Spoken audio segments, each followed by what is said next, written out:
Soit que vous mangiez, soit que vous buviez, faites tout pour la gloire de Dieu. C'est dans la lettre de Paul aux Corinthiens, au chapitre 10, la première lettre, verset 31.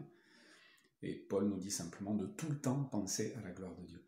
De ne pas penser à nous dans le reste du chapitre. En fait, Paul dit cette parole incroyable, tout est permis, c'est vraiment génial, mais tout n'est pas utile, tout n'édifie pas, et je ne cherche pas mon propre intérêt dans ce que je vais faire. Voilà, l'apôtre Paul a compris, et il nous fait part de sa découverte, que la vraie liberté, c'est de ne plus penser qu'à nous. Voilà. On est libéré de l'esclavage du péché, on est libéré de nos mauvais désirs, on est capable enfin de faire le bien, et on va penser surtout au bien des autres. Ça, c'est extraordinaire, c'est une libération. On ne pense plus qu'à nous, on pense au bien des autres, on pense à l'intérêt supérieur aussi, on pense à Dieu d'abord, et puis à tous ceux qui sont autour de nous.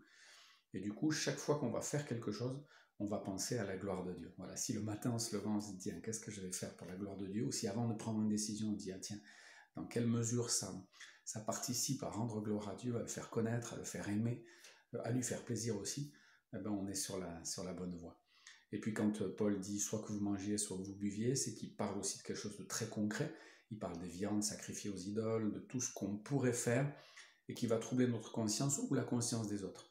Je peux manger de la viande qui est sacrifiée aux idoles parce que finalement les idoles ça n'existe pas. Mais si je sens que ça va troubler quelqu'un, je ne vais pas manger de cette viande-là pour ne pas le troubler et pour que ce soit pour la gloire de Dieu. Voilà, soit que vous mangiez, soit que vous buviez, faites tout pour la gloire de Dieu. En vous levant le matin, en nous levant le matin, pensons à ce Dieu qui a tout fait pour nous et on voudrait tout faire pour sa gloire.